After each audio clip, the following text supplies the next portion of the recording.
众朋友们好，现在您看到的是今日华尔街的专访节目，我是主持人 Lizzi 李琦。在本期节目中，我们所请到的嘉宾是甘思德先生，他是国际战略研究中心 CSIS 中国商务和经济董事讲座高级顾问，同时也是主任。他长期致力于研究中国经济政策以及国际经济关系，包括产业政策、科技创新、企业参政、中美商贸关系以及全球治理等。本期节目中，他为我们回顾川普政府4年来的对华政策得失，以及预计在未来拜登政府对华政策又会做出哪些方向性的调整。 Great. Awesome. So let's get started.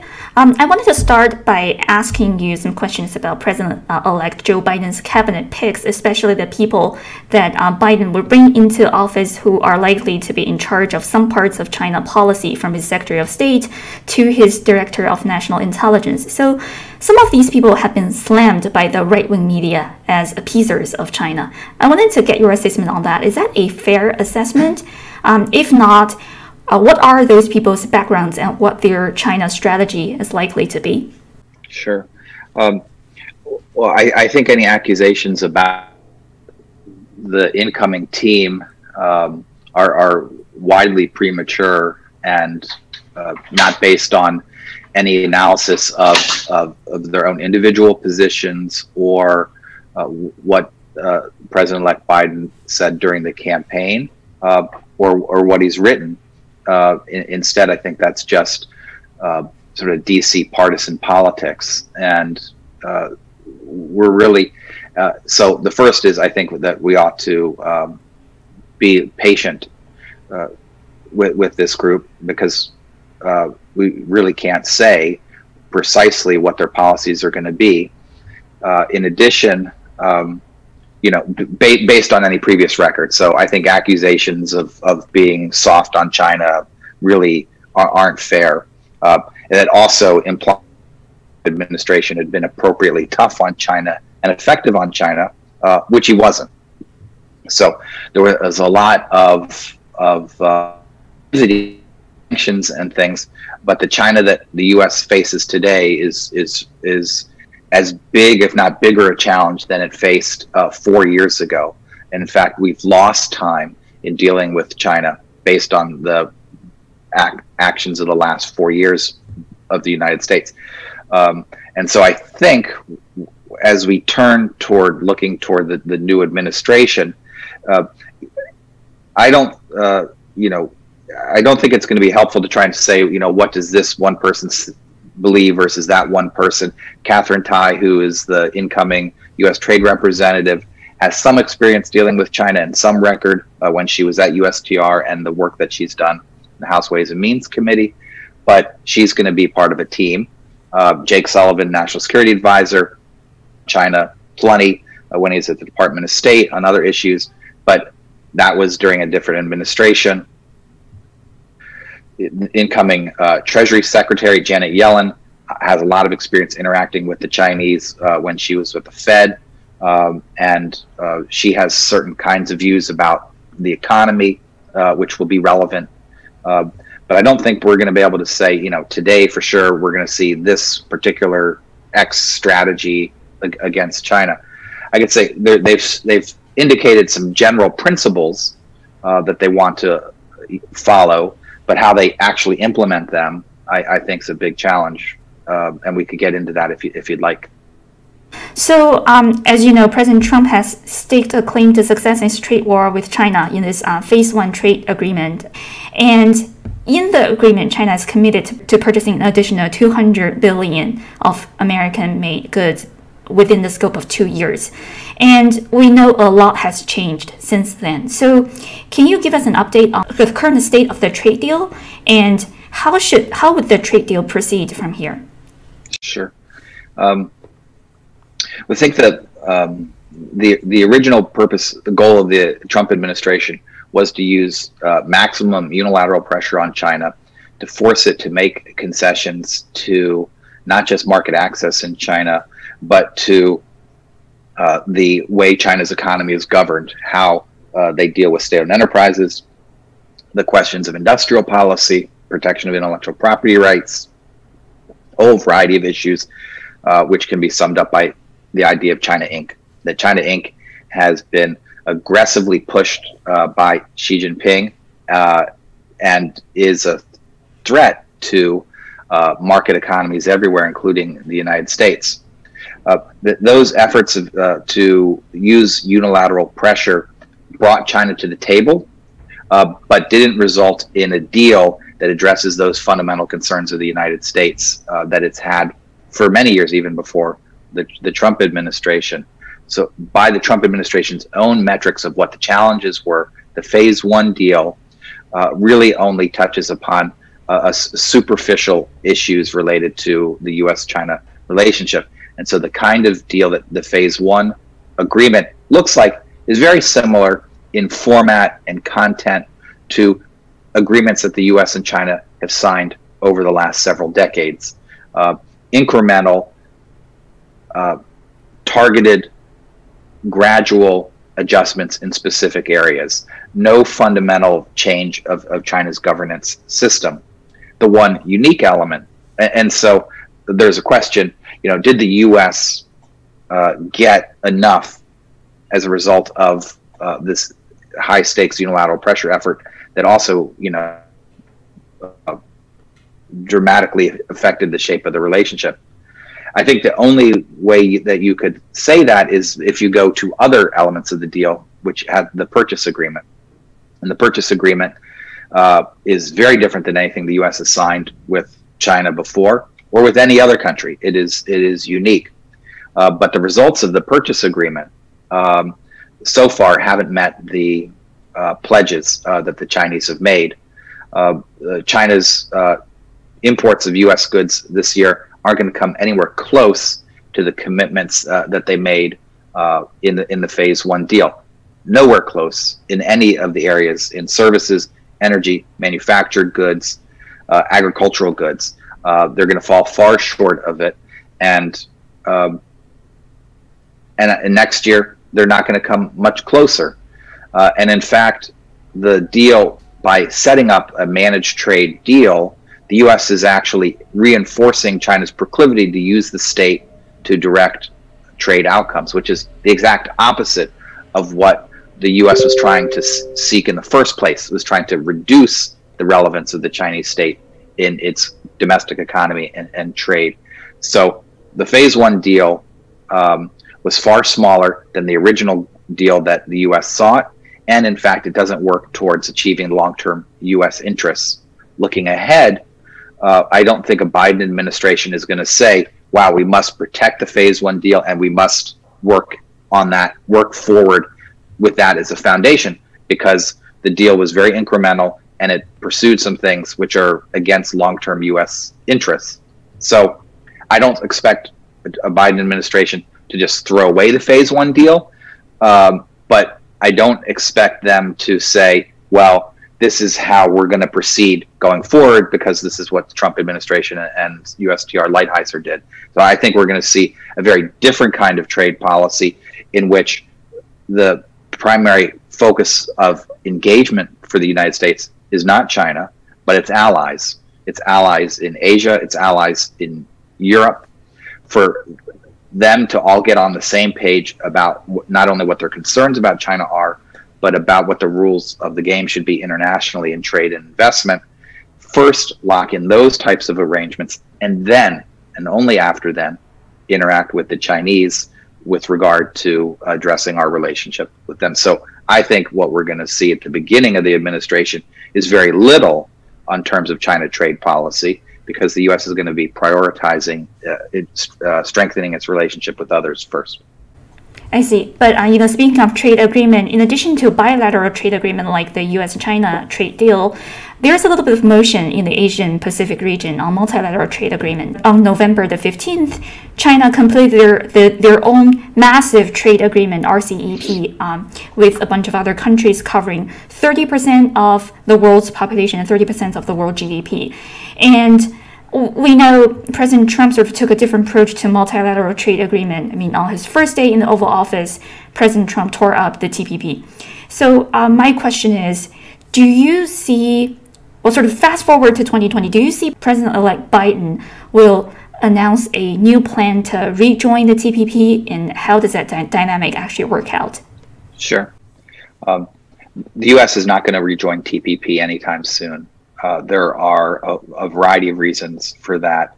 Part of those are domestic reasons. Within the United States, there's great concerns that the original TPP agreement didn't sufficiently address questions of labor, the environment, gave overly generous benefits to the pharmaceutical industry and to businesses who were had disputes with governments, and so there's great concern that TPP, as it currently stands, isn't a good enough deal for the U.S. To join, even though there is an underlying logic that the U.S. should be part of rulemaking to set standards very high to fill in the gaps of the current global order and improve the rules where there are already rules related to, for example, certain trade in goods. And so I think the spirit of what brought TPP together, the U.S. supports, but I don't think you're going to find the U.S. joining TPP anytime soon. I think instead what you're going to see are other kinds of efforts for the U.S. to expand its trading relationship with countries in East Asia and Europe. They will likely be plurilateral. That is, they won't be open to everybody, but only like-minded countries that are willing to meet those high standards. So I don't think the judgment about whether or not the U.S. is back in the trade negotiation game should be dependent on TPP. Conversely, what the Chinese have done, I think we shouldn't overstate the significance of RCEP or their interest in TPP. RCEP is not a Chinese initiative. It was an ASEAN initiative. And the Chinese then joined along, and they reached an ASEAN-like deal. It's a very thin deal with some concessions regarding trade in goods and services, but this is not a comprehensive deal by any means like TPP. So it really doesn't set up the Chinese to dominate the Asia-Pacific region with leaving the U.S. on the outside looking in. It's significant, but simply because a deal was reached. But in terms of the content of the deal, it's not a game changer. Likewise, in terms of China and TPP, I think the chances of China joining TPP anytime soon are between 0 and nil. They're not anywhere close to being prepared to join TPP. If you just look at China's governance regime and the content of TPP, those are two very different things with regard to state-owned enterprises, the digital economy, investment, the labor, the environment. The gaps are larger than the Grand Canyon. Mm-hmm. And so China's going to be unable to meet those, cross that gap. In addition, I don't expect current TPP members to be really interested in having China join, at least not interested enough to water down the requirements of membership to get China in. So you've got Canada, Australia, Japan, 3 of the current TPP members, all close U.S. allies. I don't expect any of them to seriously consider China joining TPP soon. So I think as important as TPP is, it's not the be-all, end-all, and we should be looking at other avenues to develop and extend the global rules of the game in which the U.S. is a major participant. So now I want to turn to domestic economic situations. So, if you look at the Chinese state media, it has been bragging the fact that, the rest of the world is still struggling with the shock of the coronavirus pandemic. But, China is said to be the only major economy set to expand this year. And, just this past week, we had this high-profile Central Economic Work Conference taking place in Beijing. So I wanted to ask you, what are some of the main items in the conference that caught your eye, and how should we assess the relative strength and weakness of China's domestic economic situations? I think that Chinese have good reason to be relatively confident about where they sit economically, particularly relative to the U.S. and Europe. China, despite being the original source of the virus and having a very bad response in the later parts of 2019 and in the very early parts of 2020, then was able to bring the virus under control domestically and restart its economy. And while the U.S. and Europe have had a roller coaster ride in terms of the number of cases and deaths, China has not. It's not the only country or locality in the world that has done a very good job. New Zealand, Taiwan, other countries in East Asia have done a pretty good job. But nevertheless, in terms of scale, China's much larger than the others, so deserves particular outsized attention. In addition to that, its recovery has not been fueled by the type of stimulus package that we saw in 2009 after the global financial crisis.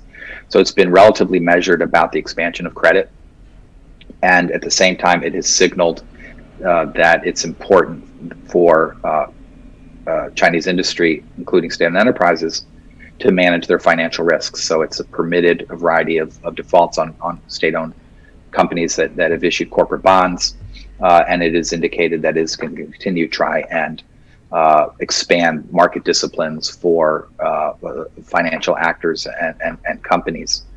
And it's also tried to rein in some of the growth in credit from households. And it's not expanded government debt very much. It's some, but nowhere near the amount of debt expansion that we've seen in the US or Europe. So I think the Chinese have good reason to be relatively confident about where they stand domestically and vis-a-vis others. I think the Central Economic Work Conference essentially just reaffirmed what China's economic situation is, and says that they're going to continue moving in the exact same direction. And it's the last major meeting before China's NPC issues the 14th five-year plan in March. And we can see that is basically a tripling down of China's effort to promote its own indigenous technologies and depend more on the domestic economy for continued growth, as opposed to Chinese exports or international business. So I think they have reasons to be relatively confident. I do think, though, that there's some worries that we should have about China's economic direction, including what they said at the Central Economic Work Conference. I think the Chinese are overly confident in the view that they can continue to grow with strained relations with the United States and Europe and others. And as China has not shown any flexibility in adjusting its domestic governance structure with regard to industrial policy, and its domestic human rights abuses and its aggressive foreign policy have alienated a lot of other countries. And so this is going to restrict China's ability to do business with the West in terms of access to technology, capital management, people flows. And in the short term, I think China looks relatively strong, but I think over the medium to long term, the restrictions that are going to be put in place or expanded or multilateralized as a result of China's strategy are going to restrict China's ability to grow, particularly to grow efficiently.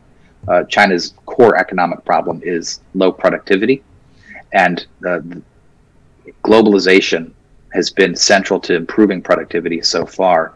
So over the longer term, I'm more concerned at the restrictions that China is inviting from the rest of the world because of its approach to its economy and governance are going to end up having a negative effect on China's economic trajectory. I see. So last question of the day. So I wanted to turn to sort of the past 4 years Trump administration's China policies. I saw this article coming from Bloomberg just yesterday, starting with a paragraph, quote, Biden will take office next month, wielding more leverage over Beijing than he would have ever thought. So I want to get your assessment on that. And what are some of the pluses and minuses of the Trump administration's China policy that you can think of? Sure. I think it's a mixed bag. I think the Trump administration, I think, did an admirable job of highlighting the risks that China's economic model and governance system pose to the rest of the world. And they generated a lot of activity in Europe and elsewhere to think about the challenges that China poses. They also brought the Chinese to the negotiating table to talk about these big issues. And the world's conversation now, although there's deep concerns, had been deep concerns about the Trump administration's direction, its unilateralism, its dismissal of allies, its poor governance of the U.S. economy. U.S. politics is resulting in change. We're seeing the U.S. Change administrations, and there's going to be a different trajectory to the United States. And I think even though there's significant worries about the direction of the United States in the short term, there's still a lot of hope and faith that the U.S. is still going to be a positive contributor and provider of leadership in the world stage. At the same time, there's still deep worries about China. So I think the Trump administration deserves credit for highlighting the challenges that China poses to the world, and it's got everyone's attention and is talking about that. I think in addition, it's been able to mobilize certain types of tools that have put some pressure on the Chinese. The entities list actions, highlighting, Huawei and some other companies, and that has expanded the toolkit that the U.S. use versus China. So I think those are on the positive side in terms of shifting, the source of leverage and giving the U.S. some advantages. On the downside, the Trump administration has also put the U.S. in a much more difficult position to deal with China. First of all, it has hurt U.S. relations with its allies in Europe, in Asia. It has also hurt the U.S.'s position in international institutions, from the WTO to the WHO to Paris. And, you can say that you can't depend on multilateralism to rein in China and that you need to use some tough tools, but you can't do everything alone either. It can't just be the Wild West against China. You need all approaches, and you need to work collectively. So while the Trump administration deserves credit for shining a spotlight on China and using some new tools, it's also reduced American leverage by leaving the U.S. in some ways more isolated and not allowing it to utilize some of the other types of tools that it has and the strength of its friends. And so I expect that we're going to see a greater attention from a Biden administration on those other types of tools and approaches that the Trump administration had ignored or dismissed through much of the last 4 years. I see. So those are very helpful insights. Thank you so much for your time. It was such a great pleasure to talk to you, and happy holidays to you and your families. Thank you, Mr. Kennedy. Thank you.